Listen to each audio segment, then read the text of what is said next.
Shabbat Shalom. Shabbat Shalom. Are you ready for the word? Yes, sir. Turn to Colossians 2. I told you several weeks ago that it was in my heart that I felt like we should be talking about the new moon. I have been studying. Now is the first release I've had to do any teachings on that. So we're going to begin today in Colossians 2, and we're going to talk about new moons, or the new moon. You ready? Yes, sir. Look in Colossians 2, verse 16. Let no man therefore judge you in meat or in drink or in respect of a holy day or of the new moon or of the Sabbath days, which are a shadow of things to come, but the body is of the Messiah.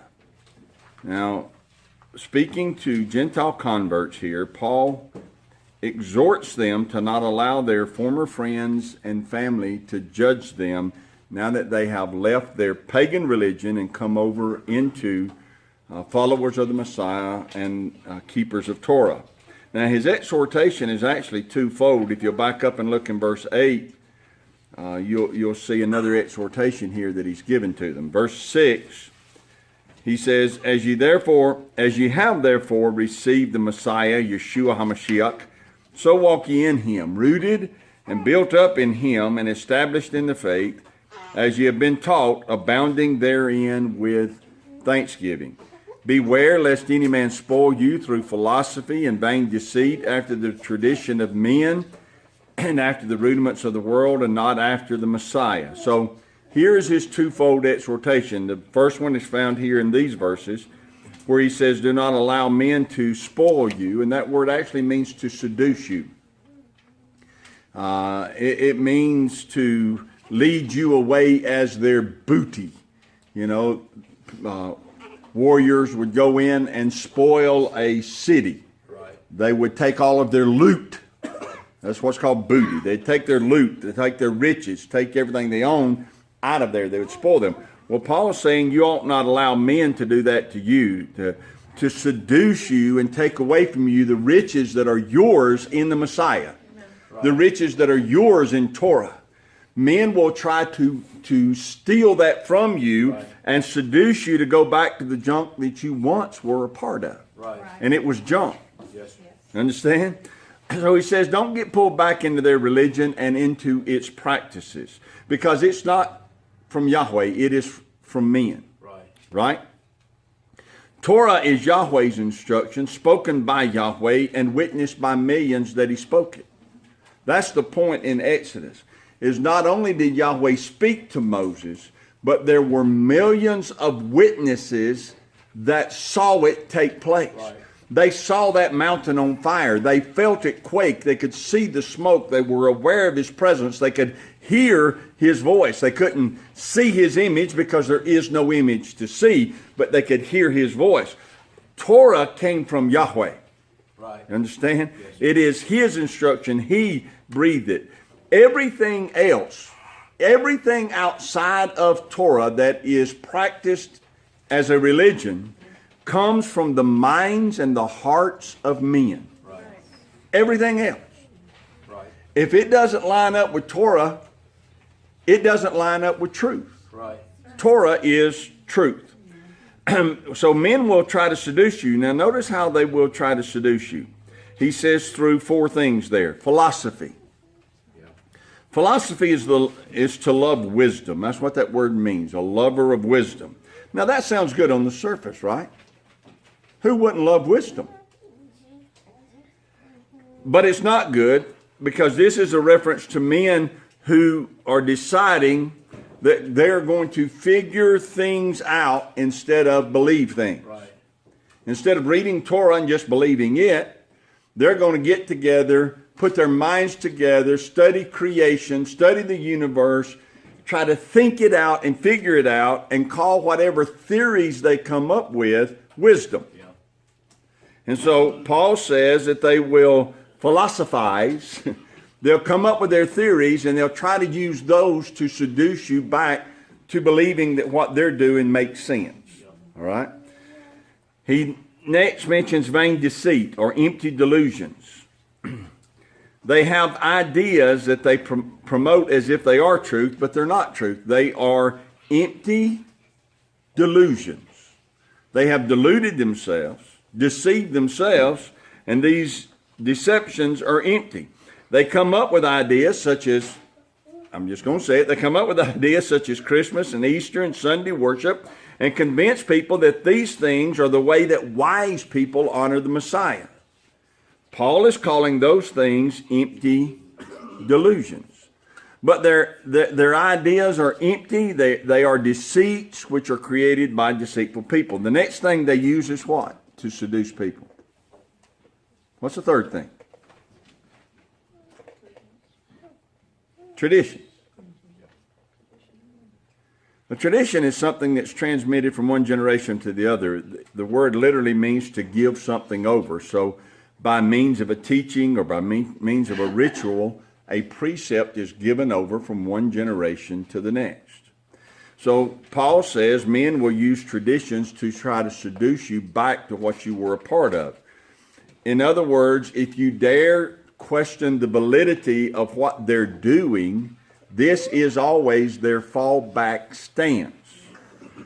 Well, they'll say, this is the way it's always been done. Or they'll say, traditionally, we use this time to celebrate the Messiah's birth. Or traditionally, this is the time and this is how we celebrate the resurrection. So they always fall back to what? Tradition. Because if it's tradition, then it must be right because somebody way before us was doing it. How could they be wrong? Yeah. So Paul said they'll use tradition to pull you back. The fourth thing he said they'll use is the rudiments of the world. This refers to the basic and fundamental order of the universe. Here is a primary example of using the rudiments of the world. When is Easter celebrated every year? Does anybody know?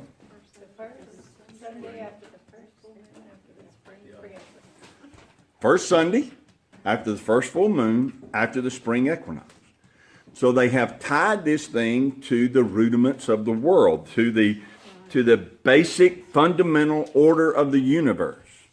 Paul said they'll use these things to try to pull you back to the way they do things. So part one of Paul's twofold exhortation to the Colossians is, beware. Isn't that the way verse 6 started? Beware, look out. Men are going to try to seduce you and take you captive by use of their wisdom, by use of their empty delusions that are not based on Torah, by use of their long-standing traditions, and by use of religious rituals that are tied to the sun, to the moon, to the stars, and other basic fundamental order of the universe that have absolutely nothing to do with the teachings of Torah. Right. He said they'll use those to try to seduce you. Don't allow them to do that. Instead, walk in the Messiah. That was his advice. You have received him, walk in him. Well, if you've received him as the Messiah, he is the one you should follow. Right. He based his life on Torah. So if you received him as Messiah, you should base your life on Torah. That's good general exhortation, right? Part two of his exhortation is in verse 16, when he says, don't let those who have not yet received the Messiah and who are not yet following the Messiah judge you on the things that you're now doing. So don't let them pull you back to what you used to do, and don't let them judge you on what you are now doing. Right. Any of you ever felt that struggle? Oh, yeah. Okay. They will see differences in you when you determine to walk in obedience to Torah. Right. Everybody say, that's right. That's right. You start walking in Torah, they're going to see a difference in you. Yes. Okay? It's okay because Torah is not a philosophy or a tradition. Torah is the instruction of Yahweh given to us, so it's okay that they see differences. Right. They should see differences. Right. It's okay that they see differences because the Messiah who redeemed you followed Torah and taught that we should follow it too. Yes. So if he followed it, it's okay if we follow it, and it's okay if people see differences in us. Come on in, have a seat. Glad you're here. So, his instruction is, do not let those who have not received Messiah and have not yet chosen to follow him by keeping Torah try to govern you concerning four things. Now he said, don't let them pull you back to four by using four things. But then he says, don't let them try to govern you concerning four things. What four things did he mention? Meat and drink. Holy meat. It should be holy. Meat and drink. Holy days. New moons. And Sabbath. Now think about that. Those were the big four way back then. Right. Way back then, those were the big four. I'd say to you, they're the big four now. Yes, sir. When you turn to Torah, those who don't understand it have two reactions. One, they cannot believe that you are abandoning the traditions and religious rituals Right. that have been passed down to you. And two, they don't understand why you won't eat honey roasted ham. Right. They do not understand why you're trying to be Jewish by keeping those old Jewish feasts, they call them. Right. Number three, they don't understand why all of a sudden you've got an interest in moons or new moons. And this is going to be our focus today. We'll talk more about that as we go. And they sure don't understand why you now worship on Saturday, on the seventh day, instead of Sunday, the first day. They don't understand it at all. Those were the big four then. They're the big four now. Yes. Those are the things your friends are going to ask you about and your companions are going to ask you about when they see those four things change in your life. The big four. Well, beginning today, we're going to start a conversation about number 3 of the big four. Amen. New moons. What we need to know and what we should do concerning new moons. Now, here are the two objectives of the study on new moons. Number 1, our first objective is going to be to determine from Scripture if we are to be having service or observance of the new moon or not. Let me restate that. Our first objective is going to be to use Scripture to determine if we're supposed to be observing the new moon as a holy day or a celebration of some sort. That's where we're going to start today. Number 2, the second objective is going to be to determine from Scripture how we can identify and mark the new moon so that we know when a new month begins. How do you identify it? Now, even if we're not to celebrate every new moon, understanding when a new moon takes place and understanding how to identify it is still very important. Why? Why would that be important? Pardon? Because you cannot know when the Moedim are if you don't know when the new moons are. Because you can't mark a month without the new moon. This is how we know when every Moedim, every feast, takes place. So we have to know how to identify the beginning of each new month, and it always begins with each new moon. So a new month, this is where we have to come out of where we were. A new month doesn't just arbitrarily start on January 1, February 1, March 1. That's a Gregorian calendar based on the wisdom of man and not upon the calendar of Yahweh. Right? So it begins, new months begin with every new moon. So the new moon has to be identified. It has to be marked in order to know when a month starts. Now, so we're going to talk about how to identify it. That's going to be in services yet to come. We're not going to get to that today. Today's focus is going to be on whether the new moon is a religious festival in and of itself. There are 19 places, or at least 19 passages, 20 references, that seem to indicate that the new moon should be observed with some kind of celebration or with some kind of religious festival. I gave you a handout that lists those passages that I found. It's printed on the front and the back. What I want to do today is to begin by looking at the word that is translated new moon in all 19 of those references that I gave you. Y'all know that's where I'm going to start. I want to look that word up. And so I did, and it is the Hebrew word kodesh. And the root word of kodesh means to be new, to rebuild, to renew, or to repair. Is that not what the moon does through every one of its cycles? It rebuilds itself. It starts new, It goes through its phases, it disappears, and then it starts new again. So it is a rebuilding. The moon renews itself every 30 days or so. Okay? A month never goes on and on and on and on and on. A month is never sometimes 28 days. A month is never sometimes 47 days. A month always comes to an end, and a new month always begins, and it's measured by the moon, and that's almost every 30 days. Okay? A new month appears and begins to rebuild itself until it has completed its time. Then it ends, and a new month begins.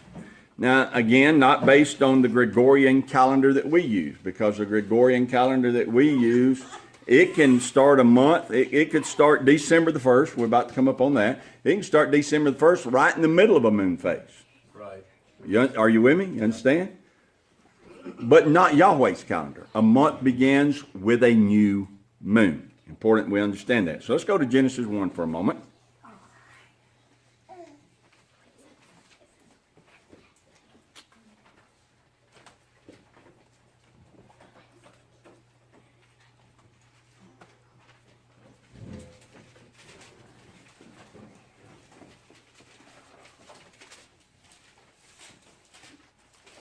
You there?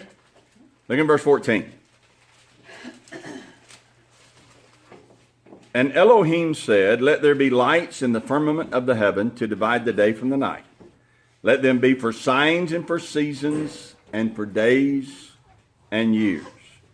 Let them be for lights in the firmament of the heaven to give light upon the earth. And it was so. And Elohim made two great lights, the greater light to rule the day and the lesser light to rule the night. He made the stars also. Notice the purpose of these lights found in verse 14. He said these lights are to be for signs or signals. So if they're to be for signs or signals, what are they signaling? He told you. Seasons, days, years. The word translated seasons is what word? Moedim, or moeds. It's a reference to the appointments we have with Yahweh. The most of the time they're called feast, but the actual word means appointments. So they are signals or signs for the seasons, the days, and the years. Well, let's talk about that for a moment. When does a new day begin? Sunset. So a new day begins when an old one ends, Right. which is at sunset. What signals the day? The sun. The sun. Absolutely. Rising and setting. When does a new year begin? Well, a new year begins when an old one ends. What signals the new year beginning? Both the sun and the moon. Go to Exodus 12 and let's look at that.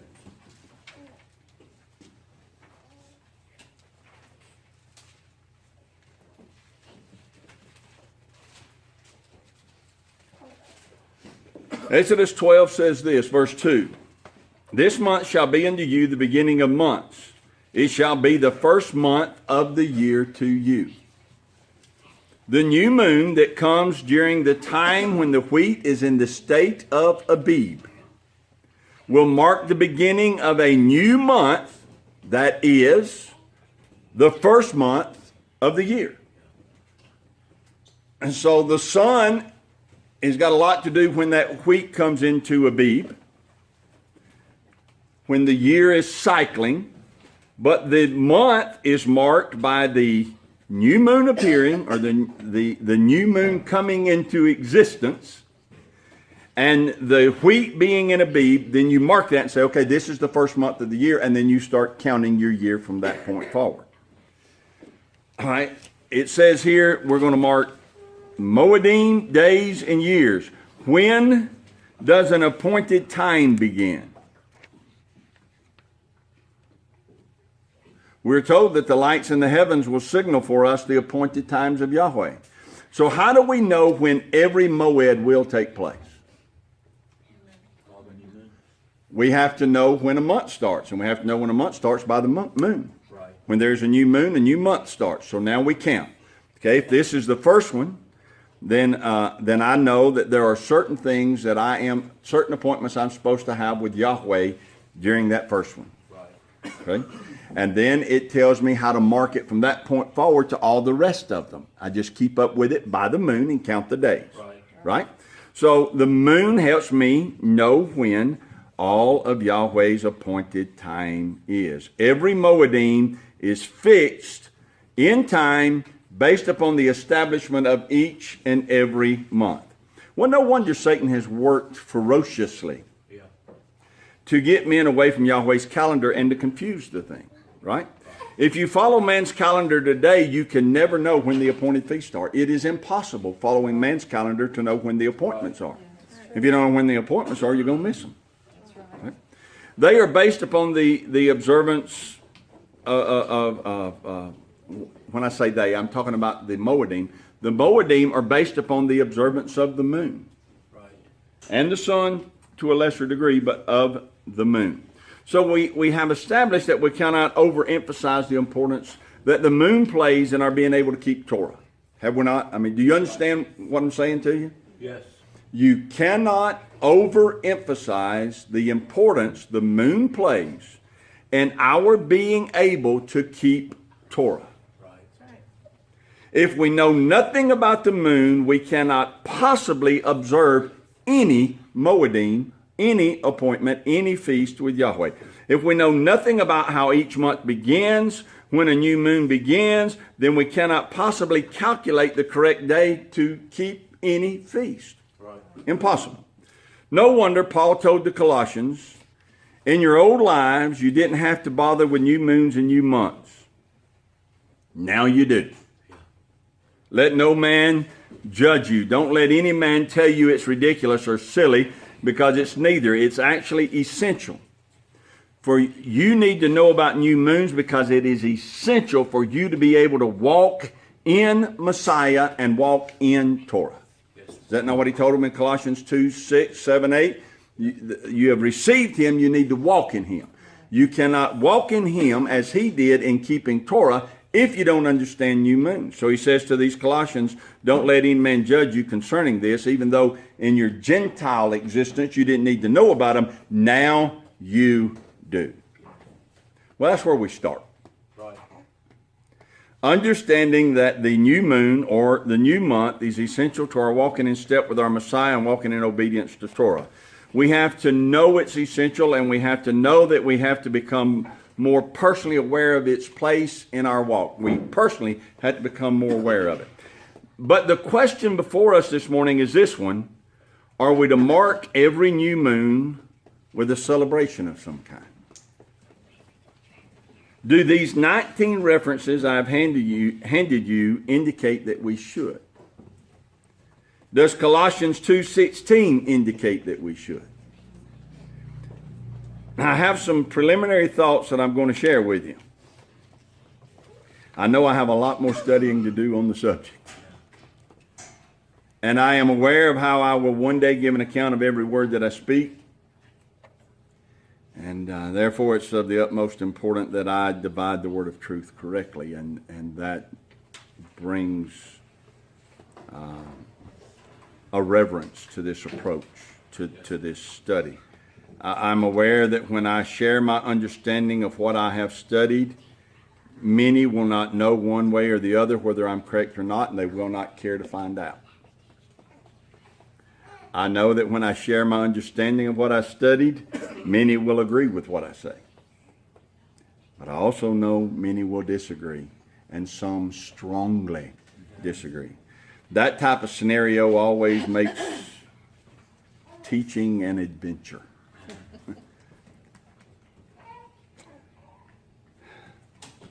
But I still come to this crossroads, and that crossroad is this: I cannot teach you what somebody else believes. I can only teach you what I've come to understand from my study of Scripture. And again, I remind you, and I know you know this, we've been together a long time, but I do not study anyone's YouTube video. When I set out to study a subject like this, I do not go and read somebody else's book or somebody else's article. I simply open the Bible and I start going from verse to verse, chapter to chapter, seeking to, with the help of the Ruach HaKodesh, the Holy Spirit, to come to an understanding of what the Scriptures are teaching on the subject. I have to give an account for what I say. Therefore, I'm not going to repeat to you what somebody else says. Okay, I'm going to share with you my preliminary thoughts. So here we go. Ready? Yes, sir. Number one, the word Kodesh that is translated as new moon in all of these passages that I gave you is an interesting word. It is used 296 times, the best I could tell, in Scripture. It is only translated as new moon, if I counted correctly, 20 times. 20 times, or in 20 places, it is translated as new moon instead of month. 20 out of 296 times. The other times it is translated as month. But in the handout I gave you, it's translated as new moon. There's another word for moon. It is the word Yareach. Y-A-R-E-A-C-H. Yareach. That word means lunation. It's used 26 times. All 26 times it's translated as moon. Never month. Always translated moon. But Kodesh is translated the vast majority time as month. It's only translated as new moon in these verses that seem to indicate that it should be celebrated. I'm not saying that Kodesh cannot also be used for moon. It can. A new moon starts a new month. The month is measured by a moon. So the two are interchangeable. But I do find it interesting that this word Kodesh is only translated as moon 20 out of 296 times. And there's not a place in that handout. You look at that handout I gave you, there's not a place where it got translated as new moon that you couldn't insert the word month, and month would have also worked. So that makes me wonder why put in the word new moon then, or the words new moon. If you just put the word month in there instead of new moon, would that affect our opinion on what these passages are telling us on how we are to observe, keep, or celebrate the new moon? I think it would. Go to Genesis 7 for a moment. I'm not sure that last sentence made sense. I hope it did. What I'm saying is the word month could have been used instead of new moon. Why wasn't it used?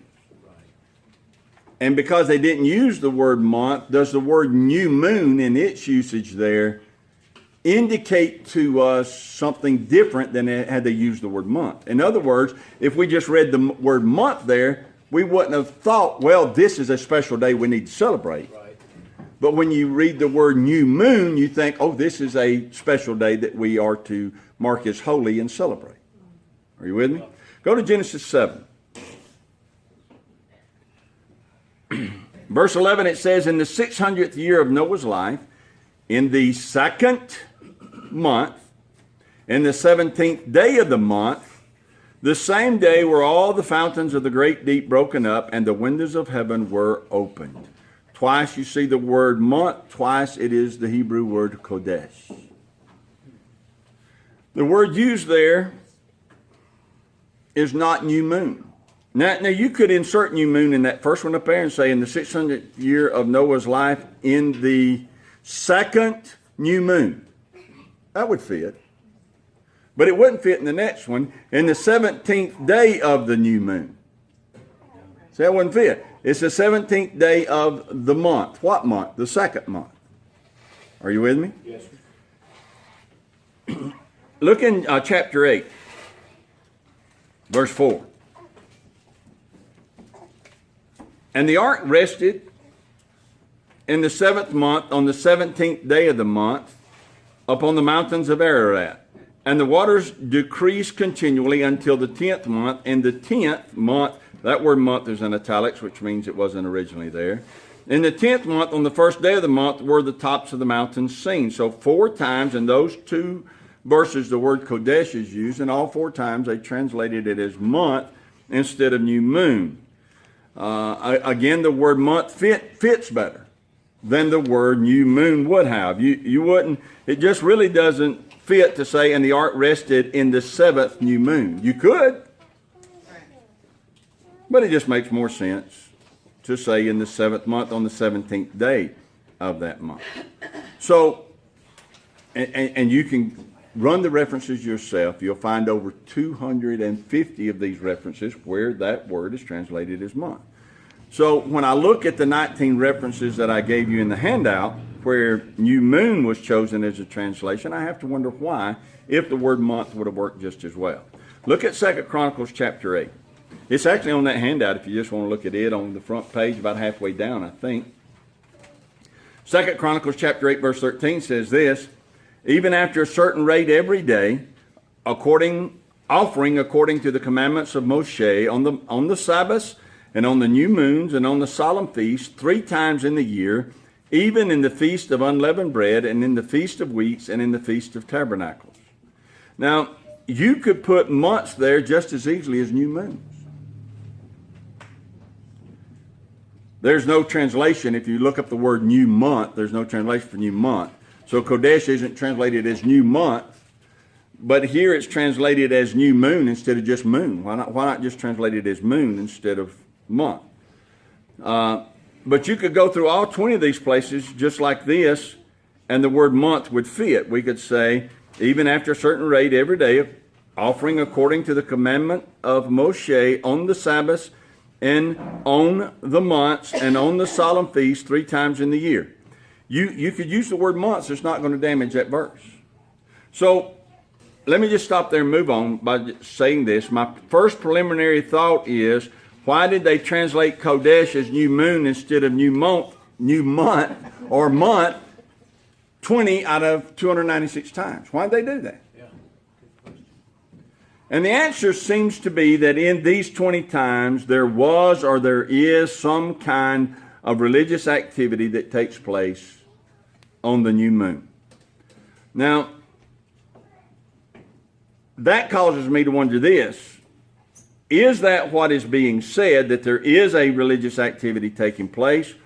Or would we never have thought a religious activity was taking place if they had put the word month in there instead of new moon? Those are questions we need to deal with. Second preliminary thought is this. There is no reference to the new moon being observed as a holy day of any kind in all of Torah.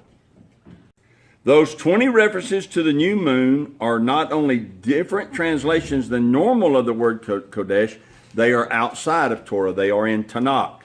Now, I'm not saying that diminishes them. I'm just saying that it's not instructed to us in Torah. Look again at that passage, 2 Chronicles 8:13. It says that they are offering according to what? The commandment of who? Moses or Moshe. So here reference is given to the actions being required that are based upon the commandments of Moshe or Moses. Those commandments he received from Yahweh. Those commandments are written in what we call Torah. I have searched and I cannot find any instruction to keep an observance of a holy day based on a new moon. I cannot find any instruction that the new moon is listed as a time to have a holy convocation or a gathering, and I cannot find in Torah any instruction on how to keep such a celebration. No instruction at all. If it isn't commanded in Torah, then what does 2 Chronicles 8:13 talk about? Again, that's worthy of consideration, is it not? Yes. What that passage calls upon Yahweh's people to do is to obey the instruction given to and by Moshe. But when I go back and look at the instruction Moses gave, he says nothing about how to keep or observe a new moon. Preliminary thought number 3. Sabbaths and Moedims are listed in Torah, but new moons are not. Now that may sound the same as number 2, but it's not. Number 2 is new moons are not listed in Torah. Preliminary thought number 3 is Sabbaths and Moedims are listed in Torah. This might help explain those 20 references to the new moons, if we are willing to translate Kodesh as month instead of new moon. Here's what I mean. In every reference that I gave you, except for the one in 1 Samuel 20, the word new moon is not used by itself, but it is always connected to a reference to Sabbaths and Moedim, or at least Sabbaths. Every time. It is never used by itself. There's never just a reference about observing or sacrificing or celebrating a new moon. It's always used in conjunction with a Sabbath or a Moedim. So my question is, it took a long time to get here, but here's my question. Could it be that in every passage that I handed out to you, that the real emphasis is not on having a new moon observance or a new moon celebration, but instead the emphasis is on the fact that with every Kodesh, with every month comes a new set of Sabbaths. With every month comes a new marker of a Moedim that will be coming up for us to celebrate. In other words, the Kodesh is listed because the Kodesh rebuilds and renews. The Kodesh is the marker that I use to understand when I am going to observe a Moedim, and it's the marker I use to understand when I'm going to keep certain Sabbaths, because certain Sabbaths are connected to the Moedim. Are you with me? Yes. So the months or the Kodesh is listed. Here's the point. If you don't know when a month begins, you cannot possibly know when a Moedim is to be held. Therefore, the month is mentioned. Each month has a new Sabbath, or new Sabbaths plural, and each month marks Moedims for us to meet with Yahweh. An understanding of when those begin is vital. Therefore, the months mentioned. But in my preliminary thoughts, I do not think that we're commanded to observe each new moon as a holy day or mark it with a celebration. If you go back and look in Colossians 2:16, let's do that as we close. If you look in Colossians 2:16, it says this, "Let no man therefore judge you in meat or in drink or in respect of a holy day or of the new moon or of the Sabbath days." You and I are a lot like the Colossians. We used to be Gentiles, but we've been converted. We've been grafted in. We're no longer Gentile.